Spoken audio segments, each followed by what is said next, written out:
আজকে আমি কলার ভাড়ালি বানাবো, যে কলার গাছের ভিতরের অংশটা যে থাকে ওইটা।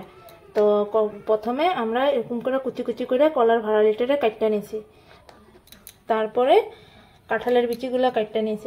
কাঁঠালের বিচিগুলো অপশনাল হতে পারে, এরকম করে গোল গোল করে আলুও কাটতে দিতে পারো, কোনো ব্যাপার না।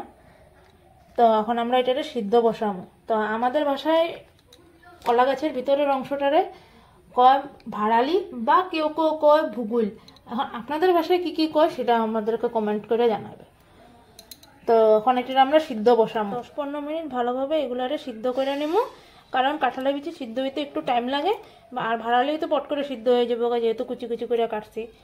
তো এখন আমরা এটারে সিদ্ধ করব।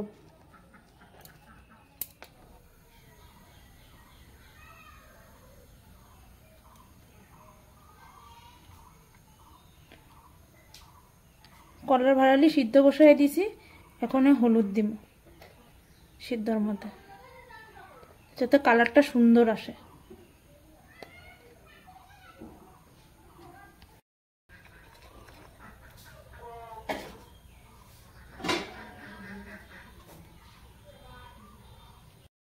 আর 10 বিচি রসুন আমরা এইভাবে ছেঁচা নিছি, আর এটা দিয়ে আমরা এখন ফেসা নেব পেঁয়াজ।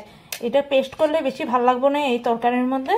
আমরা এরকম আধা কাঁচা করে রসুনগুলোরে ছেঁচা নিলে আর পেঁয়াজটারে ফেসে নিলে ভালো লাগবে তরকারিটা খাইতে।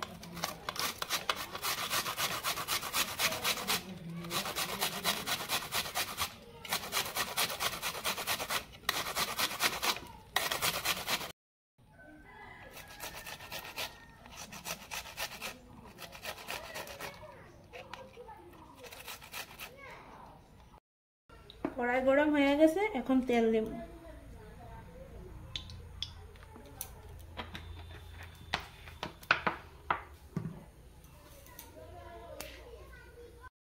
রসুন দিয়ে দিচ্ছি, রসুন লাল হওয়ার পরে দিয়ে আমরা পেঁয়াজটা দিয়ে দেবো হালকা লাল হওয়ার পরে। রসুন হালকা লাল হয়ে গেছে, এখন পেঁয়াজটা দিয়ে দেবো আমরা।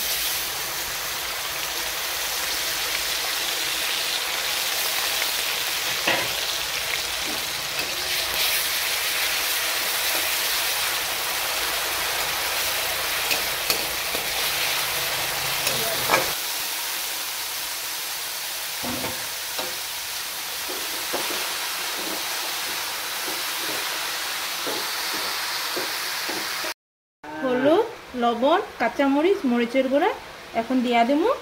আর এটার মধ্যে অন্য কোনো মশলা লাগে না, শুধু এই মশলাই, আর অতিরিক্ত ঝালও খাটে না এটার মধ্যে।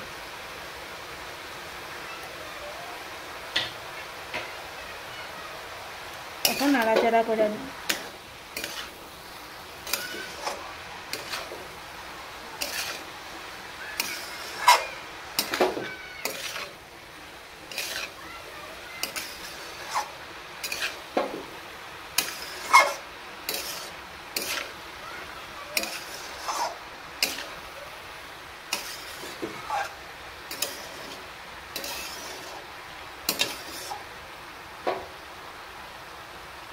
এখন আমি শীতল দিয়া দেবো।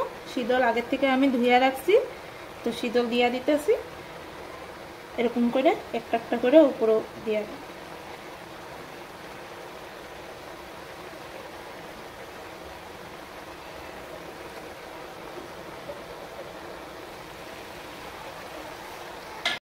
এখন কিছু একটা দিয়ে ঢেকা দেবো।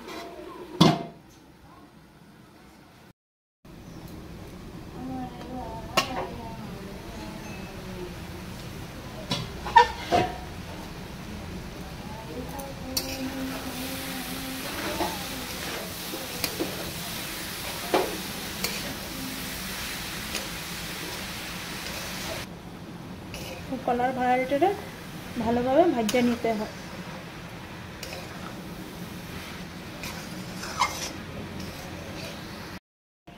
একটু পরপর ঢাকনি উঠায় দেখতে লাগে,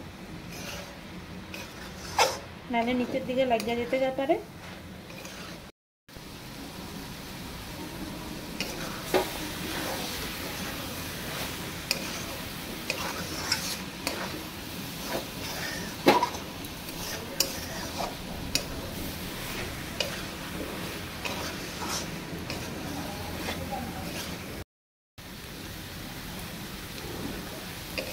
কলার ভাড়ালি হয়ে গেছে।